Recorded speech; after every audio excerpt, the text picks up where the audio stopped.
me permet, puisque je suis interpellé, d'abord pour dire que j'avais eu un coup de fil d'un camarade du NPA qui m'avait dit la famille d'Adama Traoré, souhaite t'appeler, et j'avais donné mon numéro de téléphone, tout et tout ça. Et en fait, j'ai attendu l'appel et il n'est pas arrivé. J'ai quand même écrit un papier dans le Fakir. Donc voilà, c'est la première chose.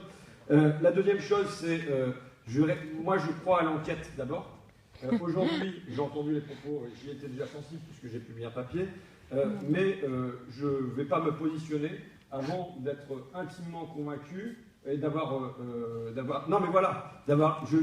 veux faire mon travail, que en toute matière, je commence par mener l'enquête d'abord. Et donc, ce à quoi je peux m'engager, c'est à vous recevoir, que vous me filiez les preuves, qu'on regarde le dossier, et que je mène l'enquête, que j'en sois intimement convaincu. Ouais, s'il vous plaît, allez-y. Oui, parce qu'on me demande, excuse-moi, mais je réponds. Ben, écoute, moi je peux te dire que... je peux dessus tout si tu veux, mais je peux te dire que pour que je porte des dossiers et pour que je les porte avec force, ça veut dire qu'il faut que je sois animé moi-même d'une conviction puissante et intime. Et oui. Est-ce que pour Rémi Fraisse, vous avez pris position? J'ai pas pris position pour Rémi Fraisse. Voilà. Mais oui, ça dépend si vous souhaitez que je fasse une proclamation comme ça ici, ou que vous souhaitez que je porte le dossier avec force, comme je peux le faire sur un certain nombre de dossiers. Mais oui, je souhaite échanger avec vous, voir, et j'étais en attente. Et ce que je peux vous dire, c'est sur un autre dossier que vous ne connaissez pas, peut-être que vous n'avez pas nommé, hein, quelqu'un qui s'appelle Hector Lubota. Ça vous dit quelque chose ou pas? Bon, alors Hector Lubota n'est pas mort tué par la police, il est mort écrasé par 600 kilos de pierre. D'accord? Il est mort le 21 février 2002 sur la citadelle d'Amiens. Il y a eu un silence médiatique complet, il y a eu une volonté politique de tuer ce dossier, puisque c'était la mairie d'Amiens qui en était responsable, et il y a eu une inertie pour le moins de la justice. C'est un dossier que personnellement je porte depuis 15 ans. Gilles de Robien a finalement été poursuivi pour homicide involontaire, donc l'ancien maire d'Amiens.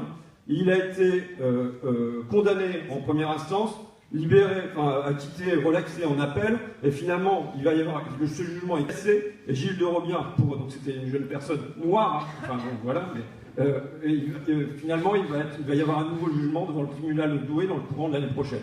Et pour moi, ça rejoint ce type de dossier, mais encore une fois, je l'ai porté de cette manière-là, en effet, parce que j'ai mené autour de ce cas le travail d'enquête. Très bien. On est ouvert, mais il faut savoir que dans l'affaire Adama, si on ne s'était pas mobilisé et qu'on n'avait pas pris nous-mêmes, en tout cas, cette affaire en main, aujourd'hui, nous sommes dans un État français qui fabrique une machine à non-lieu. Il faut savoir que dès le début, tout de suite, mon frère est mort de cause cardiaque et d'infection très grave et d'alcool et de drogue. Un an après, 2 semaines après, nous demandons cette contre-expertise qui va confirmer ce qu'on dit. Il a fallu un an de travail, un an d'acharnement où personne n'a pris position, où on ne nous a pas soutenus et où on a eu quand même en enquête. Nous avons 2 experts en 7 mois qui ont travaillé sur le cas. Il n'est pas mort de cause cardiaque, mais qui n'est pas mort d'infection très grave. Donc tout de suite, il faut savoir comment le dossier Adama Traoré est pris. Le dossier Adama est pris d'une façon où on veut l'éteindre, où on veut faire un non-lieu. Mais nous, on s'est stoppé, on a stoppé tout ça, on a dit non, c'est pas comme ça qu'on va mener l'enquête.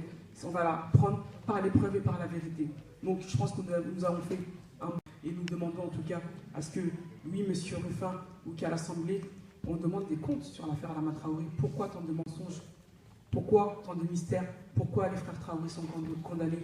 Pourquoi tout de suite on ne nous dit pas que Adama est mort, asphyxié? Pourquoi on nous fait appeler à la préfecture en disant que nous sommes des musulmans et que le corps peut partir dès le lendemain? Tout ça c'est un an. Un an que la famille Traoré a porté. Il faut savoir que si le combat on y arrive tout de suite, ce n'est pas l'État français, ce n'est pas la politique française qui nous a aidés. Ce sont vous, les soutiens, et nous, et j'ai des frères qui sont en prison pour ça. En tout cas, merci. Youssef, tout à l'heure, a donné le t-shirt à M. Ruffin, j'espère qu'il le portera. Ils sont en vente ici à 10 €. Il est juste là.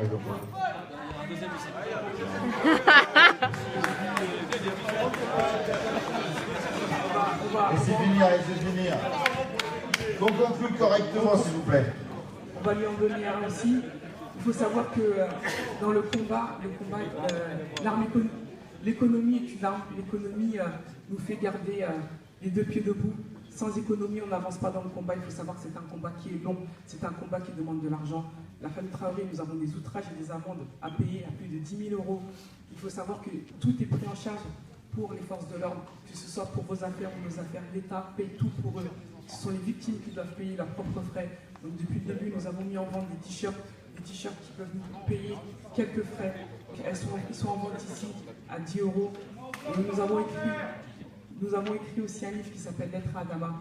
Ce livre, en tout cas, qui est là en tout cas pour vous raconter l'histoire de Adama dans les détails, la vie d'Adama avant sa mort, avant le 19 juillet, ce qui s'est passé le 19 juillet, et comment la France, comment cet État fabrique des machines en non-lieu, où on revient sur plusieurs affaires.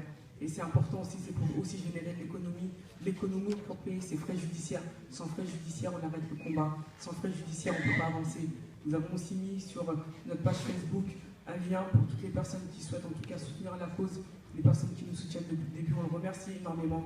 En tout cas, effectivement, il faut se battre, effectivement, il faut aller de l'avant. On l'a vu cette mise en examen, mais il faut aussi les moyens économiques pour que nous y arrivions. Merci beaucoup. Ok, merci à ça. J'ai une réponse aussi à propos de Jean-Paul, parce qu'il a été aussi...